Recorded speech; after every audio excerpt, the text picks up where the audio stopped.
Hello everyone. दिसंबर 2025 में एक couple file का शेंगन की एक कंट्री से यूके रिजेक्शन। बहुत सारे डॉक्यूमेंटेशन, सालों की मेहनत, फीस, इन्वेस्टमेंट और बहुत सारे सपने और एक रिफ्यूजल लेटर की वजह से सब खत्म। आइए जानते हैं आज उन्हीं की स्टोरी के बारे में कि उन्होंने अपनी फाइल में क्या क्या चेंजेस किए कि मई 2026 में आज उनके पास 6 महीने का यूके का मल्टीपल एंट्री के साथ वीज़ा अप्रूव। इस वीडियो को पूरा ज़रूर देखिएगा। अगर आपके किसी अपने का या किसी जानने वाले का यूके से रिजेक्शन आया है तो आप उन्हें ये वीडियो भेजकर ये समझा सकते हैं कि यूके रिफ्यूज़ल का मतलब फाइनल डिसीजन बिल्कुल भी नहीं होता। This is Sanjay from Bluebird next. आपका ब्लूबर्ड नेक्स्ट में स्वागत करता हूं। आइए जानते हैं कि गुरपाल सिंह और उनकी वाइफ ने शेंगन की कंट्री से यूके किस तरह से अप्लाई किया और रिजेक्शन के बाद उन्होंने वीज़ा किस तरह से लिया। दिसंबर 2025 में रिफ्यूज़ल लेटर हाथ में और बहुत सारी कंफ्यूजन के साथ कि अब क्या किया जाए।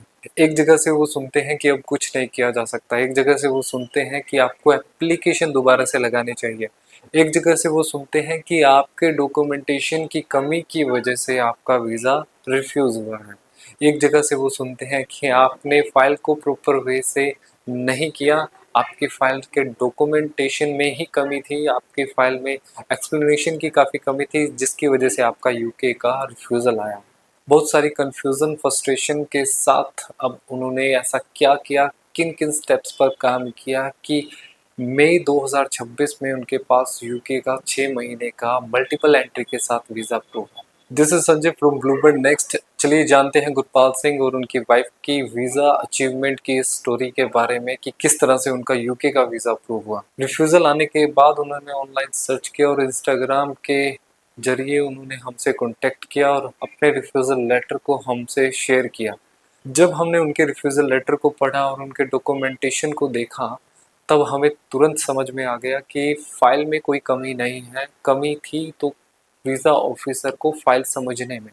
वीज़ा ऑफिसर फाइल को नहीं समझ पाया, वीज़ा ऑफिसर की कन्फ्यूज़न की वजह से फाइल को रिजेक्ट किया गया है। देखिए, हम रिफ्यूज़ल लेटर को जब रीड आउट करते हैं तो हम क्या पॉइंट्स को नोट करते हैं, हम देखते हैं कि रिफ्यूज़ल किस वजह से आया है, किन पॉइंट्स को देखते हुए वीज़ा ऑफिसर ने इनको रिफ्यूज़ किया है कि उन्हें इनकी फाइल में ये पॉइंट्स समझ में नहीं आए और एक्सप्लेन भी थे, तब भी वीज़ा ऑफिसर ने इनकी फाइल को रिफ्यूज़ किया है। ऐसा क्यों हुआ?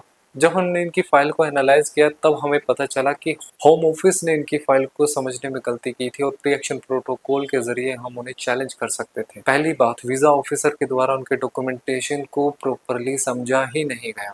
दूसरी चीज़, वीज़ा ऑफिसर ने जो उनके डॉक्यूमेंटेशन थे, जो उन्होंने मेंशन किया हुआ था, उसके रिगार्डिंग रिफ्यूज़ल लेटर में कुछ भी मेंशन ही नहीं था।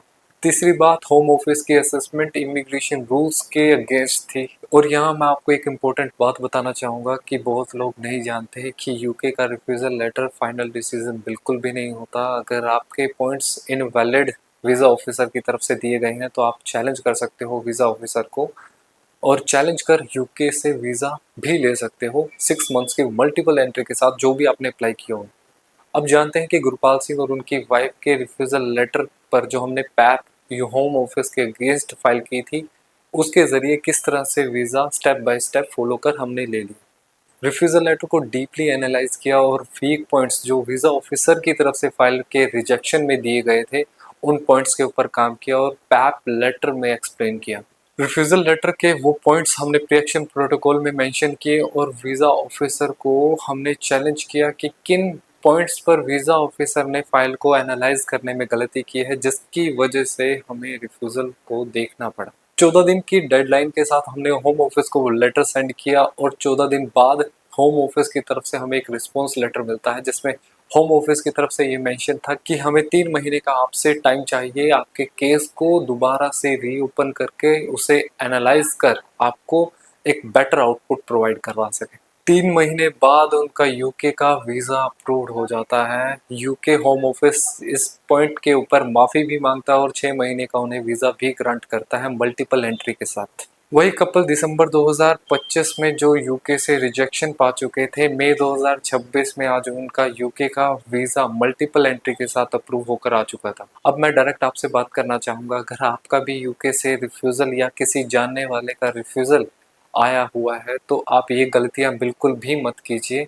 नई एप्लीकेशन मत डालो जब तक आपको ये ना पता चले कि यूके ने आपको रिफ्यूज़ क्यों किया है, कि आपकी फ़ाइल में कोई कमी थी या नहीं थी, तो क्या आपको फ़ाइल को रीअप्लाई करना चाहिए या नहीं। जब तक आपको ये पॉइंट क्लियर ना हो अच्छे से, तब तक रीअप्लाई मत करो, क्योंकि वीज़ा ऑफिसर आपको अगेन उसी पॉइंट के ऊपर रिफ्यूज़ कर सकता है। सुनी सुनाई बातों पर नहीं जाना चाहिए, प्रॉपर लीगल असेसमेंट ज़रूर लो अपनी प्रोफाइल के ऊपर। रिफ्यूज़ल लेटर को प्रॉपर पढ़ो, अगर वीज़ा ऑफिसर की तरफ से कोई गलती हुई है तो वीज़ा ऑफिसर को चैलेंज किया जा सकता है। टाइम वेस्ट बिल्कुल नहीं करना चाहिए रिफ्यूज़ल के बाद, क्योंकि यूके की होम ऑफिस की एक डेडलाइन भी होती है 3 मंथ्स की।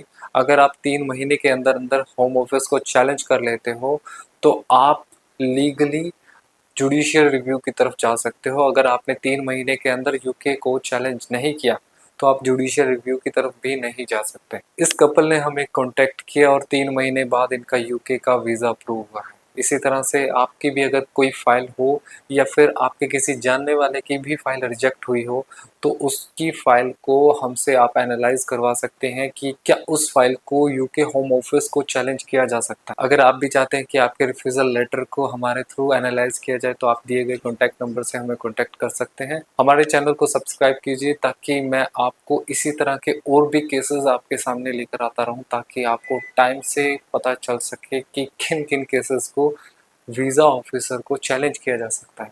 ये चैनल इसीलिए है ताकि आपको सही समय पर सही जानकारी मिल सके। इसी तरह की और भी वीडियोस मैं आपके सामने लेकर आता रहूँगा।